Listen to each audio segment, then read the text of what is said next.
दादा जी, रायपुर में बहुत बहुत स्वागत है आपका। सबसे पहले तो ये जानना चाहेंगे कि गायकी की दुनिया में आपने कैसे कदम रखा?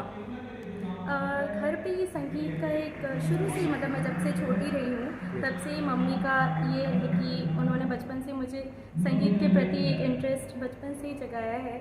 और 4-5 साल से मैं छत्तीसगढ़ इंडस्ट्री पे गा रही हूँ, तो एक सबसे इंस्पिरेशन मिलता है, सबके साथ काम होता है, तो वो इंस्पिरेशन से अब मैं धीरे धीरे कोशिश कर रही हूँ संगीत की। गायकी कब स्कूल के समय से आपने शुरू की कि कॉलेज के टाइम से? मैं जब क्लास 10th में थी तब मैंने संगीत के प्रति शिक्षा लेना शुरू किया। कहाँ रहना कहाँ होता है आपका वैसे? रहना मेरा बिलासपुर में होता है। इंडस्ट्री में 5 साल से हैं, तो कौन कौन सी फिल्मों में आपने आवाज़ दी है अभी तक? मैंने ससुराल मूवी आप सुने होंगे, जी। ससुराल मूवी में 2 गाने हैं मेरा सोनी जी के साथ हैं, और अंगार मूवी में है, अभी कुरुक्षेत्र करके मूवी आ रही है उसमें, और ऐसे कई एल्बम्स हैं, आपने सुना होगा मोला प्यार हो गए और प्रेम नगरिया, ऐसे कई एल्बम्स में मैंने अपनी आवाज़ दी। आपकी क्वालिफिकेशन ग्रेजुएशन किसमें किया है आपने? मैं भी बैचलर्स कर रही हूँ, अभी 3rd ईयर में हूँ। क्या एज है आपके हिसाब से? 3rd year. मेरी एज अभी 18 है। ओके। अच्छा ठीक है। ये जो फिल्मों में गाने का मौका है वो कैसे मिला आपको?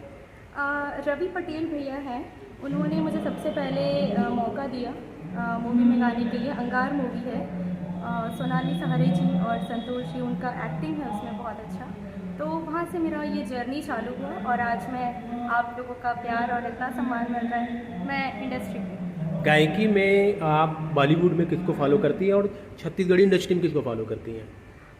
छत्तीसगढ़ इंडस्ट्री में मैं अलका चंद्राकर जी, अनुपमा जी, और अगर मेल में बोलेंगे तो फिर अनुराग शर्मा जी, और बॉलीवुड की अगर बात करेंगे तो लता मंगेशकर जी, किशोर दा, रफ़ी साहब, ये मेरे आइडल्स रहे हैं शुरू से। आपका फैमिली बैकग्राउंड क्या है? पेरेंट्स का नाम क्या है, वो क्या करते हैं?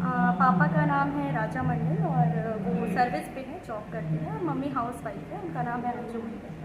आगे आपकी क्या कार्य योजना है? इसी क्षेत्र में आपको करियर बनाना है? जी, संगीत में मुझे अपना करियर बनाना है, इसलिए मैं अपनी शिक्षा भी संगीत पर ही ले रही हूँ, और परफॉर्मिंग के लाइन पे, और एक क्लासिकली परफॉर्मर और एक सेमी क्लासिकल परफॉर्मर के रूप में, और इंडस्ट्री पर भी जुड़े रहे। जब पहली बार आप फिल्म के लिए आपको ऑफर मिला उस समय क्या दिमाग में चल रहा था?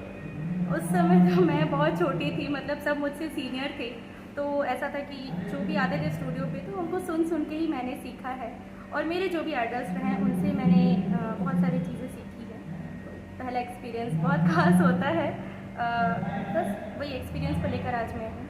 साहब, आप खूबसूरत भी हैं, क्या आगे चल के आप इंडस्ट्री में कभी आपको एक्टिंग का मौका मिला तो वो आप करना चाहेंगी क्या? एक्टिंग का तो मौका मुझे मिलता है, मुझे पसंद भी है एक्टिंग करना पर्सनली, बट ये है कि मैं गाते गाते अगर एज अ स्टूडियो वर्जन या फिर ऐसे मिलेंगे तो ऑफर्स में, हाँ बिल्कुल करना चाहूँगी, पसंद है मुझे। पीढ़ी का प्रतिनिधित्व कर रही हैं, उनके लिए क्या मैसेज देंगे आप, जो खासतौर पे जो सिंगिंग के क्षेत्र में आना चाहते हैं? जी, मैं यही कहना चाहूँगी कि जो भी आज के जो युवा हैं वो अपनी इंटरेस्ट के अनुसार ही अपने फील्ड को चुनें, क्योंकि इंटरेस्ट बहुत ज़रूरी है, और अगर यदि आप अपने काम पर इंटरेस्ट के साथ करते हैं तो वो आपको ज़रूर एक मुकाम देता है, तो अपने हार्ड वर्क और एक मेहनत और स्मार्ट वर्क के साथ काम। चलिए, बहुत शुभकामनाएं, थैंक यू।